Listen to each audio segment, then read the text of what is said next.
On November 25th, 2020, you will probably be thinking about Thanksgiving preparations for the following day.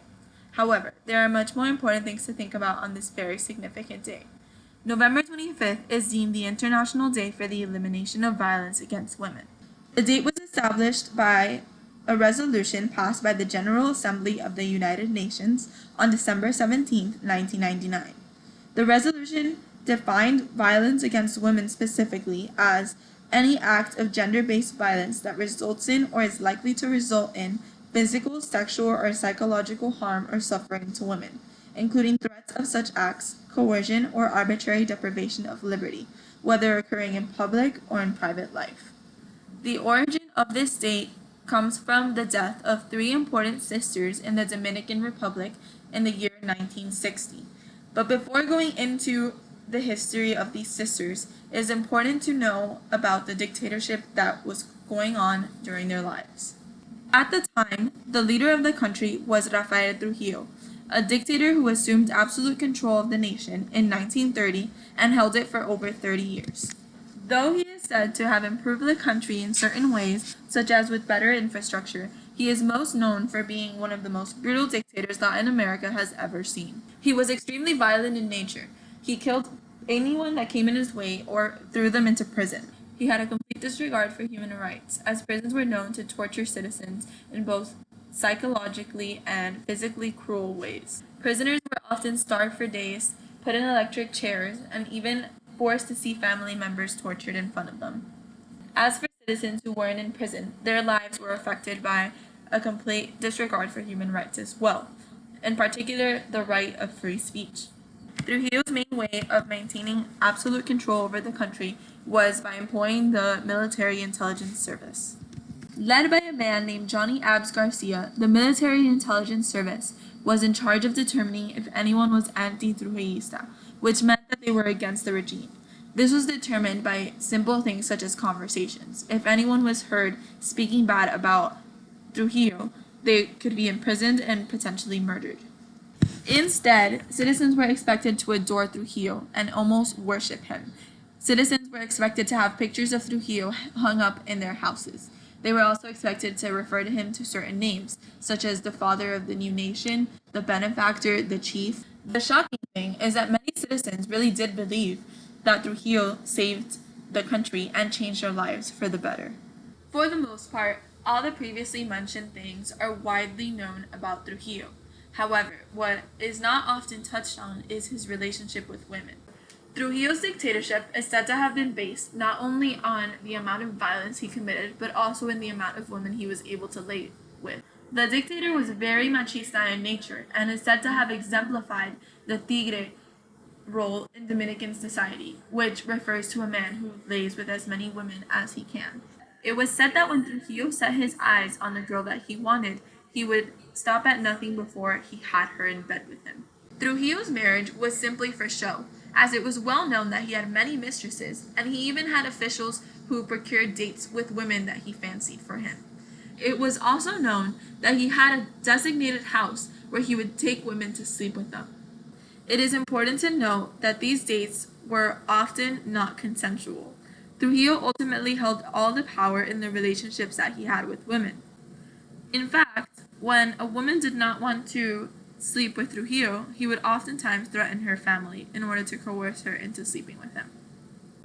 Trujillo was also known to have preferred young women.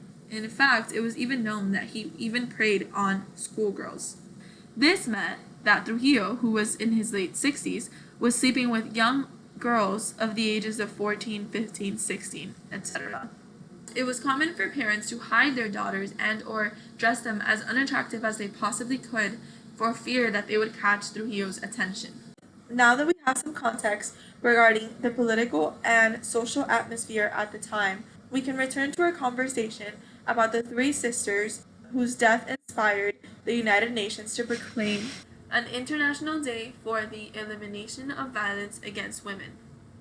These three sisters were the Mirabal sisters, whose first names were Maria Teresa, Minerva, and Patria. There was also a fourth sister who went by the name of Tede, but she was not as politically involved as her sisters. The three sisters were political activists of their time. They outspoke against the Trujillo, which was the name of the regime. They were a part of what was known as the 14th of June movement, which was a group of anti-Trujillistas whose ultimate goal was to overthrow the regime. Of the three sisters, Minerva was said to be the most active of them all. In fact, Minerva had a personal experience with Trujillo himself, when during a party where he invited her, he tried to make sexual advances towards her. She allegedly slapped him, as she did not want to engage in any relations with him. Trujillo received his vengeance, though, as he allowed her to go to law school, but when she graduated and received her diploma, he denied her the license to practice, effectively making her degree useless. Regardless, as previously mentioned, Minerva still ended up a strong political activist with her two sisters. The three of them also married political activists as well. In fact, their husbands were strong leaders of the 14th of June movement. Trujillo, of course, knew about the group and the women's involvement in the group. They were all in jail at various points, but the women were released before the men. One day, on November 25, 1960, when the women were on their way to visit their husbands in prison, they were murdered by Trujillo's men. So the question is, why was their death so important? Well, their death signified a breaking point for the regime. 6 months later, Trujillo was assassinated. The death of the Mirabal sisters, who were very well known and loved across the country, sparked motivation in citizens to take action against Trujillo. The sisters became martyrs.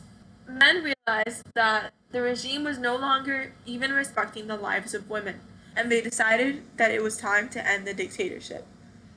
Women were also influenced by the death of the Mirabal sisters, as there was a large influx of women who became politically involved following the sisters' death. When analyzing the decision that Trujillo made to kill the Mirabal sisters, the conclusion can be made that he killed the sisters simply because they were women. The fact that their husbands, who were more politically involved than they were not killed, shows this very conclusion. Trujillo's machismo could not accept the fact that three women were becoming so actively involved in plotting against him. Little did he know the effect that his actions would have, as they ultimately caused the death of his dictatorship. Overall, Trujillo's treatment of the Mirabal sisters, as well as his treatment of women in general during his dictatorship, shows us the dangers of mixing authority and machismo. This November 25th, let us reflect upon the history behind the date and ponder over how we can ensure that violence against women really is eliminated.